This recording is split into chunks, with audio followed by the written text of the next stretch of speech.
Yes, in fact, we did make 20 short films in 20 days. If you haven't seen our previous episode, go check that out where we talk about the why we made them. In this episode, we're going to talk about the how.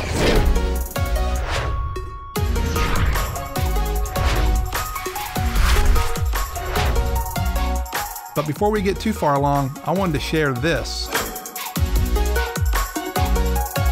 Now, I have always said that the gear doesn't matter when it comes to telling stories, making videos, YouTube, and everything in between. The story you tell is always more important than what you use to tell it.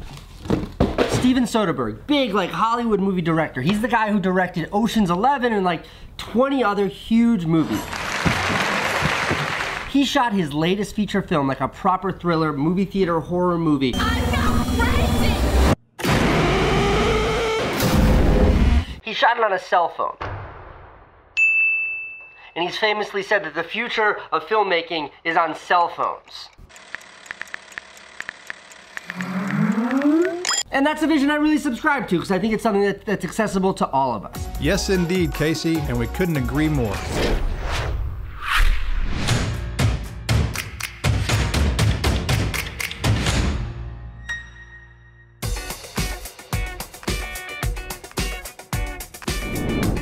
So how did we do it?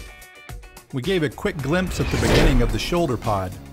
This is a really great versatile mount that we reviewed a couple years ago, and we didn't use it as much as we probably should, but on these short films, this was our go-to camera mount. But wait, you might be asking yourself, why didn't we use the B-Script or the Helium Core? We love those rigs, and we did use them occasionally, but for most of these shorts, we wanted to keep it really simple, compact, and also be under the radar.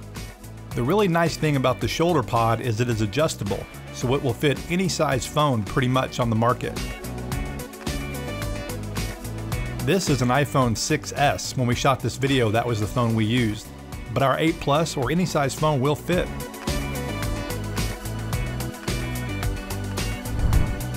It also has a 1/4-20 mount on the bottom, so you can quickly and easily attach it to a tripod, and then you're good to go.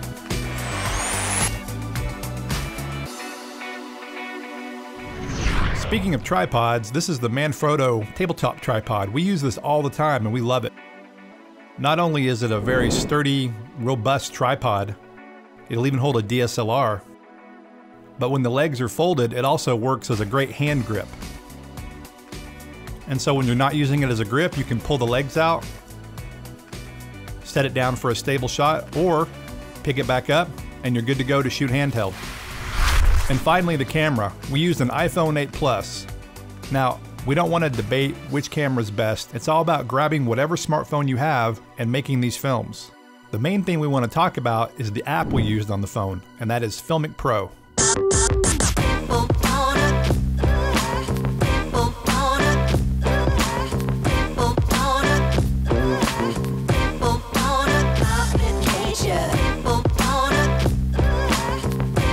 I'll do a quick overview here of our settings we used in Filmic Pro. Now, this is not a deep dive tutorial, it's more of a general overview of what we did and what we suggest if you want to shoot cinematic smartphone footage. Now, we've created presets. We shoot majority of our stuff in 4K 24p, and we use the flat color profile in Filmic Pro. We'll get to that in a moment. We typically open up the white balance controls, let it auto white balance, and then we lock it. That's really important because you don't want to get white balance shifts when you're shooting. Now, if you don't see these profiles in your app, that means you haven't upgraded to the cinematographer kit. If you want to shoot cinematic footage, if you want to make narrative content, we really highly recommend doing this upgrade. It makes a big difference in the cinematic quality of your video you're shooting. Beyond shooting in flat, you can also shoot log or natural or dynamic. We tend to stick to flat or log. Log for outside, flat for inside, or flat for outside too sometimes, depending on the project. And as a quick side note here, shooting log or flat, you're gonna need to color correct the footage.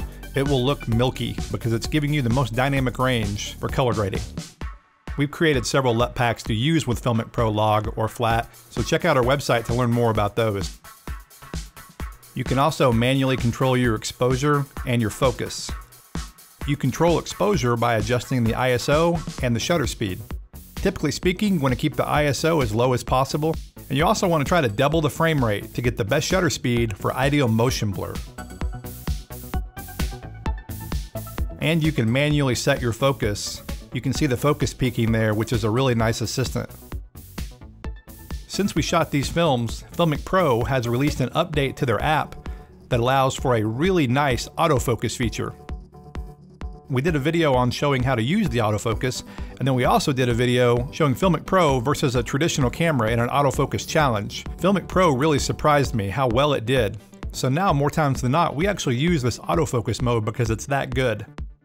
And one more cool thing is using Filmic Sync. We just started to do this ourselves, and it's actually great. What it does is you create an account with Filmic Pro, and it saves your presets, which can be a huge time saver because oftentimes when they update the app, it's a good idea to do a clean install. So when you do a clean install, you lose all your presets. Well, using Filmic Sync, you log in and the presets are right back in the app.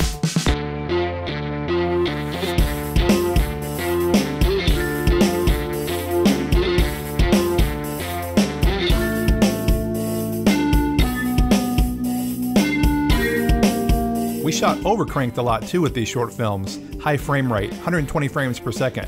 The iPhone will shoot 240 frames per second, but we stuck to 120 more times than not. We also shot some 60 frames per second in 4K. To shoot 120, you gotta go back down to HD. Always use Filmic Extreme, by the way. That's the highest bit rate. It'll give you the best quality. So choose the frame rate you want. We went with 120 frames per second. That's for the capture. And then for playback, you want to set it to 24 frames per second. That way it'll conform the video for you and you don't have to do it in an editor. But after you do that, save it as a preset and then you won't have to do this again. So when it's all set up, you'll shoot 1080 HD, 120 frames per second, and it'll look something like this.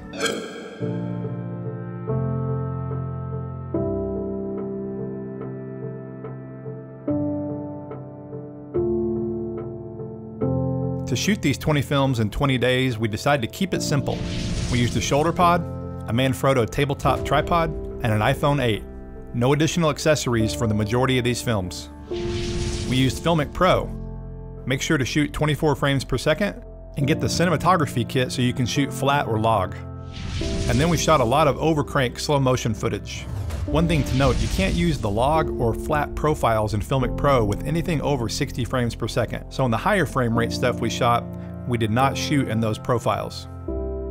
So that's an overview of how we shot everything.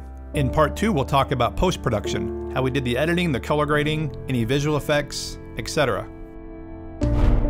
Just keep in mind that technology is great, but don't get bogged down with technology. Get out there and make films.